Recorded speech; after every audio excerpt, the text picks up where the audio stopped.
चिंगी जगानीना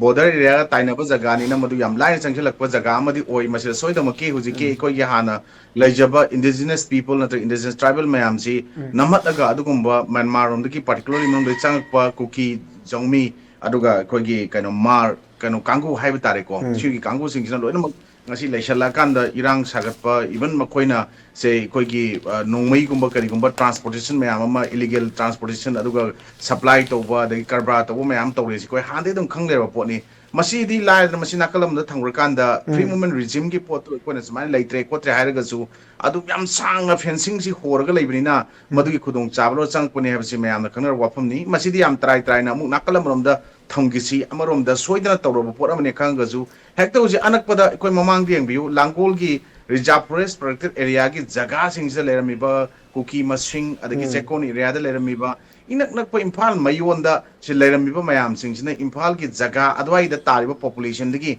makoi ni hena lerama potni karigi why not adudi singi jaga singje karigi makoi aduk yamba masing du hengalakpada karigi koi uji singningai lege madugi potri masing thiba ngamok da boiram bi yai maduragi hena leramba su yai no thajanai aduwa hauji aikon swice da aikoi manipur gi hana leramba indigenous people sing aruga manipur da hauminak khunda lai taminak mayam singchina hauji bhap tamina ba mukak sangi swaida aikoina bhap ta haudaba taragadi aikoi ta sengna general category da leramiba mitei proof katanga aikoi ta sengna maswaida lanthengna bagi type to ohallaga atobu proof kanglup singina hojik tumina sum lai tokiba taragadi aikoi ta sengna aikoi yotna ba honor ise karigino haiba matamda macha proof macha mayam amasidi tasengna masing yamjadaba ekhoidagi hena yamdaba furup oibanina yamna laina makoina adugumba Myanmar romdagi Bangladesh romdagi adagi India manungdagi Mizoram romdagi oibi ai som nakan gi taksalaga changjlaiba mayamsina makoina ngasi mangla namaka chagatliba Jelengam project ki manung chanba makoigi adugumba kuki jau narco terrorist singsna eco terrorist singsna ngasidi adu kuki jau community gi adugumba tongana makoigi project amaka tawrakanda makoigi tonganba separate country, separate state, separate administration, separate territory. Tana bohonra ko report mayam singsi mampang no bohona bada mating function mani han logani. Adana taseng na ako make up to ga punna amukta waina lantheng mina basi yaumin na rakanda. Ako lantheng mina ba means makoy bo halag si tupazi lo na makano si haibinate tangay padragadi makoy singse khandok pada ekoi leiriba furup kang kudimaki dai da lobum thokol laura kanda masigi poche ekoi na makoi bu deport tong masa ge maram dan takhokina wono da taragadi government ka tangta laithoga inthoga thamba yaroi aruga government nga si paikhali ba thok throm yam phelo ise karigino hai matam da praja ekoi gi oiba responsibility moral responsibility lobo wat panani hana lawi maram di particularly mase ekoi singi jagara tabiriba isilnaw singjigi magi responsibility je kitang thogdang kitang hena wang lawragadi masigi poching ja ikoi ngasi thoibe irang singje masi kitang handara kadra hena su khali adu makoi irang tawsu ngamoina khali yamna matang sida ikoi panjaring ba pot am khak yeng biu husi indigenous tribals advocacy committee kauba ITAC kauba group amakhakna ikoi jiribam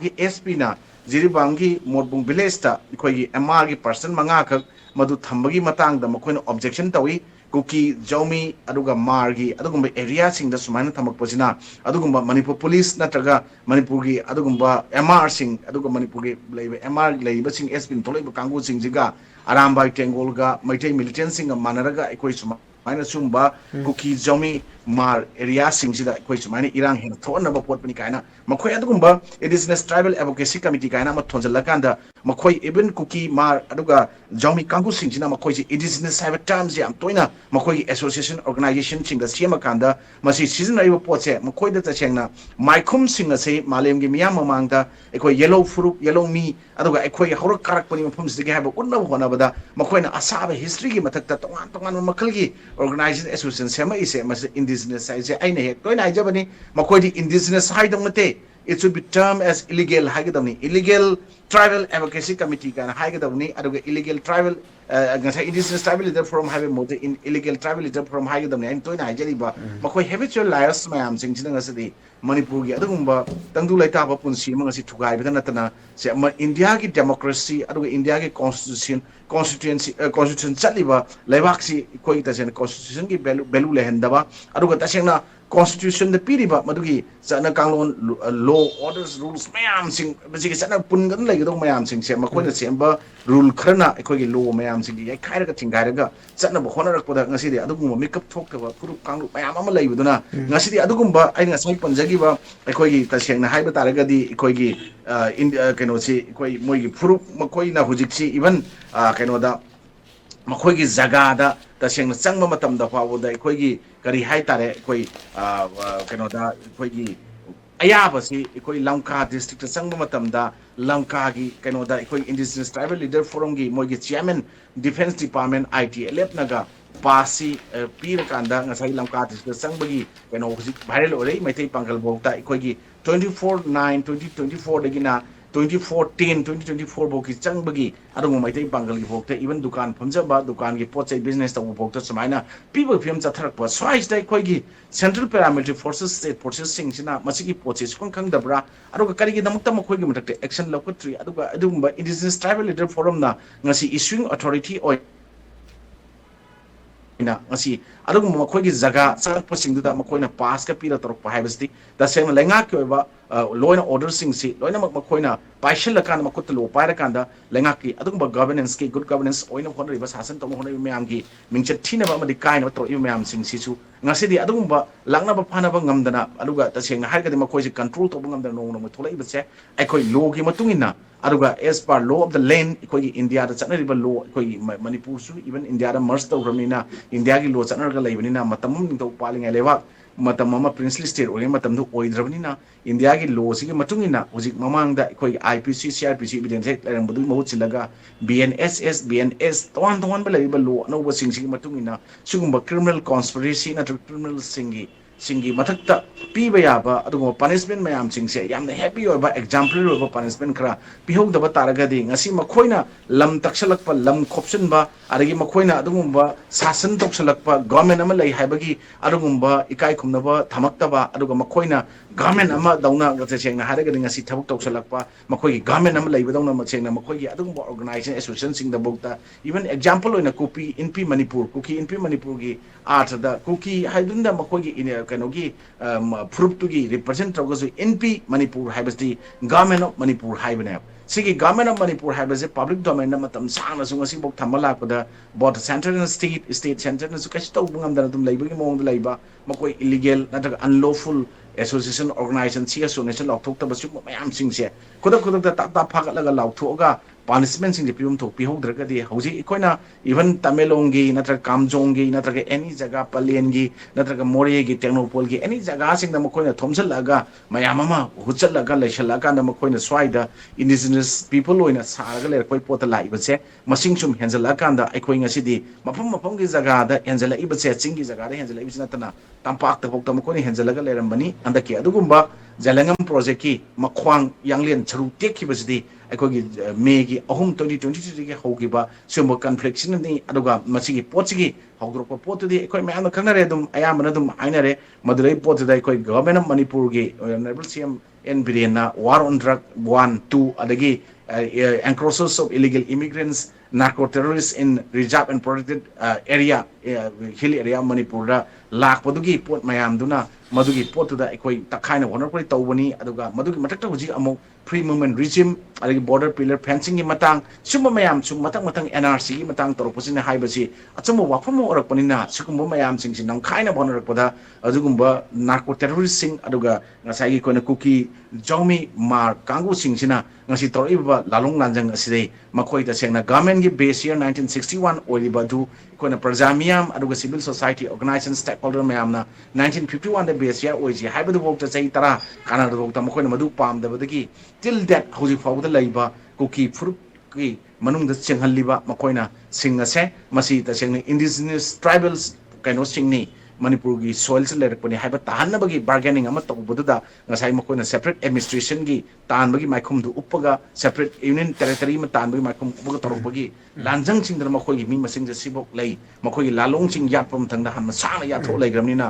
swaida matang mi miyam je tasalaga khomjal lakanda ekoi swai Manipur tari praja miyam micham mayam singse takhaira kana makoi gi arm group oriba Burma da operate tawba Myanmar da operate tawba aduga north eastern state entire operate tawriba aduga government of India Manipur state government yauna 2005 ta ahambana government of India ga su sign taunaraga madu 2008 tagi ꯑꯩꯈꯣꯏꯒꯤ Manipur state government ꯌꯥꯎꯅ ꯇ꯭ꯔꯤꯄꯥꯔꯇꯥꯏꯠ ꯇꯣꯛ agreement ꯇꯧꯔꯀꯥꯟꯗ ꯉꯁꯤ sign ꯇꯧꯔ ꯂꯩꯕ ꯆꯨꯡꯒꯣꯏ ꯁꯤꯅ ꯃꯔꯝ ꯑꯣꯏꯔꯀꯥꯟꯗ ꯁꯨꯒꯤ ꯆꯨꯡꯒꯣꯏꯁꯤꯅ ꯃꯔꯝ ꯑꯣꯏꯔꯀꯥꯟꯗ ꯃꯈꯣꯏꯅ ꯊꯥꯗꯣꯔꯛꯄ MLA ꯃꯤꯅꯤꯁꯇꯔꯁ ꯃꯌꯥꯝ ꯑꯃꯁꯨ ꯉꯁꯤꯗꯤ ꯃꯈꯣꯏꯒꯤꯗꯃꯛꯇ ꯐꯣꯡꯅ ꯂꯦꯞꯍꯟꯕ ꯑꯗꯨꯒ ꯃꯈꯣꯏꯒꯤ MLA ꯃꯤꯅꯤꯁꯇꯔ ꯃꯌꯥꯝꯁꯤꯒꯤ ꯏꯃꯨꯡ ꯃꯅꯨꯡꯁꯤꯡꯁꯤꯁꯨ ꯃꯈꯣꯏ ꯑꯗꯨꯒꯨꯝꯕ ꯀꯨꯀꯤꯒꯤ ꯑꯗꯨꯒꯨꯝꯕ ꯂꯤꯗꯔꯁꯤꯡꯒꯤ ꯑꯗꯨꯒꯨꯝꯕ ꯐꯦꯃꯤꯂꯤ ꯃꯈꯣꯏ ꯏꯚꯟ ꯅꯤꯝꯆꯥ ꯀꯤꯝꯖꯦꯟ ꯑꯗꯒꯤ ꯁꯥꯏꯀꯨꯜꯒꯤ MLA ꯀꯤꯝꯌꯥꯎ ꯃꯈꯣꯏ ꯃꯌꯥꯝꯒꯤ ꯃꯄꯨꯔꯣꯏꯕꯁꯤꯡ ꯑꯁꯤ ꯍꯧꯖꯤꯛ ꯁꯨꯃꯥꯏꯅ ꯇꯧꯔꯒ ꯂꯩꯕꯁꯤꯅ ꯃꯔꯝ ꯑꯣꯏꯔꯀꯥꯟꯗ ꯉꯁꯤꯗꯤ ꯑꯩꯈꯣꯏ ꯃꯈꯣꯏꯒꯤ ꯁꯨꯝꯕ ꯂꯥꯛꯅ ꯐꯥꯅꯕ ꯉꯝꯗꯕ ꯃꯌꯥꯝꯁꯦ ꯑꯩꯈꯣꯏ ꯇꯁꯦꯡꯅ ꯀꯨꯀꯤꯁꯤꯡꯁꯤ ꯈꯌꯥꯠꯇ ꯑꯩꯈꯣꯏ ꯄꯨꯂꯞ ꯀꯨꯀꯤ ꯐꯨꯔꯨꯞꯁꯤꯡꯒꯤ ꯈꯌꯥꯠꯇ ꯑꯩꯈꯣꯏꯒꯤ ꯂꯩꯔꯤꯕ ꯍꯥꯟꯅꯒꯤ ꯑꯩꯈꯣꯏꯒꯤ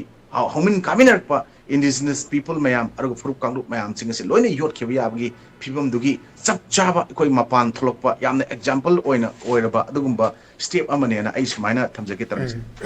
India gi democracy amadi India gi constitution se khongauna bagi step amane lawi maramdi India gi constitution na ngasi fawda terrorist sing gi sangjapam leite adu terrorist sing ngapi bagi natraga makoi wari sanaraga negotiate tawi wafam leite India gi law na madumba terrorist criminal sing gi oiba punishment sing di mayam ama dum piri adu punishment sing gi ona taina bada pot makoi wari sanara pot la aga di huji kuki jau MLA adu kuki MLA mayam sing no toriba makoi separate administration demand to bose constitution gi PS amata bauta yaw nate aduna madugumba terrorist sing duga madugumba wari sanaba taragadi India gi constitution gi karamba PS ta terrorist ka wari sanara kanda madu waroishin makoi gi demand piba yabagi ayaba yawagi ayabase praja ama oina madu wahang oina hangningi madudi ekoi singthana ba wafum nate aduga amuksu ekoi gi media sing na quote tawgibada ujik tarang jan jo abigi ba pot ekoi kuki MLA naga MLA maitai MLA tawana khaidoraga thamba pot sing do karamba jaga da khaido bu yabagi pot leibagi haiba potuni India gi adugumba constitution gi article 166 ta mihut oina lepa yare 188 ta makoi wasak lawa or taking to gumatam da Manipur gi adugumba integrity territory kai bi yaroi ekoi punba apunba sakam ngakani tadra praja miyang gi adugum pakholoi oigini praja miyang gi mihut ena wasak khiba natraga makoi na madu arun atuk mayam ma ngakani haiba pot sing du wan thok ujik leibra wan thok le hendra ba kangku sing du ngasi kari gi koi rule of procedure conduct of business of every legislative assembly or state ki legislative kangku sing rule book ta kari kari yauri madu gi procedure me andu kalaga jatpa yaba nate adu the first and foremost duty of an elected representative kari no haiba kauthokraba to protect the dignity of the house haibadi house so the nation and haiba adu to protect life and property of the common people or citizen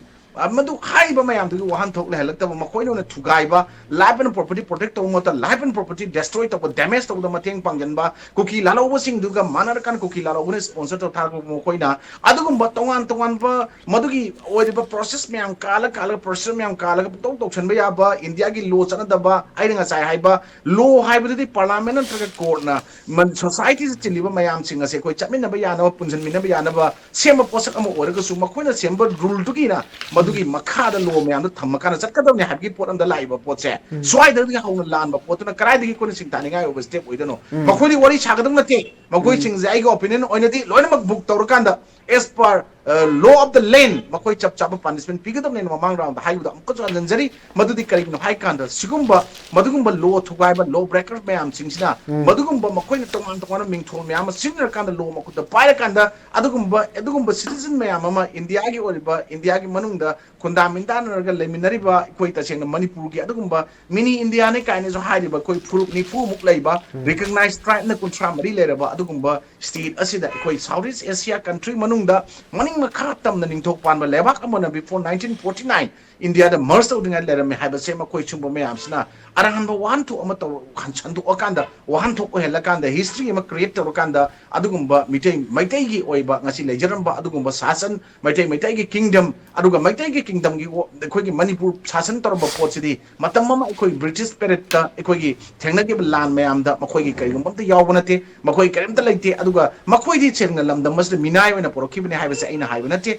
ai ba larik sing afau go sing matam dugi kaino sing iramba sing da yawra lero poni adar makhoi di sel khara pira kana dum koisi sizna ba yaba khara wala kana kai gum ba khara makhoi ning khar nunga hala kana dum sinna yaba poni haiba se aini ibna te larik sing da yawra lero ma poni makhoi adugum bagi lichat sajat to ngasi saukholak pa maleng lamjen manungda makhoi di adugum ba lamjen lak da sengna yawa matam da makhoi gi horofam leitaba horofam khangdaba mapi mapa masak khangdaba adugum furup kaung krai hauna khangdaba zati furup ma oibe phim da lakpas da Manipur se makhoi gi adugumba golden triangle na mayam na khangnariba drug ki epicenter oriba Laos Thailand Myanmar ge adugumba jaga se Manipur ohelakanda Manipur da makoi yam nungaina manufacturing unit aduga makoi ge plantation raw material mayam puthokanda makoi ge sen mayam talakanda maduna leishalakpa kujukulai mayam ama maduna praja innocent people da onjala kanda ngasidi aki tujukma pola kanda aikoi singse nathai daga kiraga chen gi gani makoi na sasan to bai yagani haiba pot amada Manipur government amadi India government state ke subject on state tawjari ba union subject on tawdo mayam singse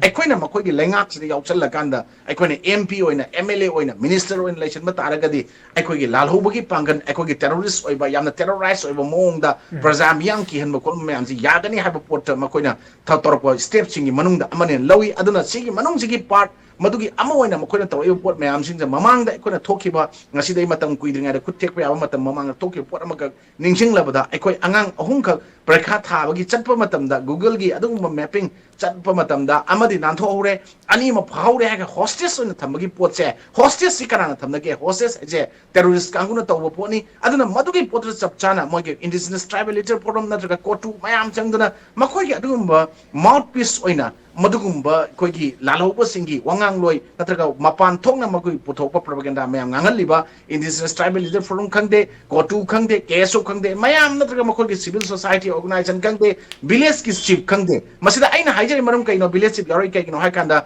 separate cookie state demand committee haba pot amakak asoka hotel da madugi cookie lalhoba mayam cookie np yauna adu atopa organization yauna semgi amakak na madu makoina semgi matung 2010 semakan 2011 dagi hongna Manipur laidiba cookie area da tariba cookie gi jaga singi village chief mayam singse masigi member ona hapaka na cookie separate cookie state demand committee ana semba makha tarakpada amuk uji makoina separate administration talakpa makha tabada union territory mung tanba makoi gi aduma phirep laitaba panthungbom laitaba nganga ki aning apama pamba makoi gi demand makoina talaga kholaga ngasi phokta lenga tala akanda lenga ki asobe headache ohen base kari marum gi no haiba matamda makoi di Pamba chalaga hippa chalena laiba kangku furuk nei aruga any makoina thungba taruba jaga amada makoidi yamna napsanna na tusanna na adum hingminnaba hingna chatba ngamnaba honara kanda madugi jaga do occupy tawkro matungda makoida chengna pamba chalaga hippa chale habagi adugma ahallaman hairamba pawrugi matungi na chap chanaba chunaba furup ama oibadantana madugi matung tarakpadadi makoigi maramdam makhagi mafam makoigi jaga aina makoina claim tawraga honarakpa aduga honaduna la akanda any malem da ngasi fawda kuki furup bhab tan mangamba kuki furup gyan tan mangamba kuki furup loina bangamba natraga kuki furup singje masiga tona tinaraga matam sanga lemina mangamba adung makanglu furup amata laite habase malem miyam saki ore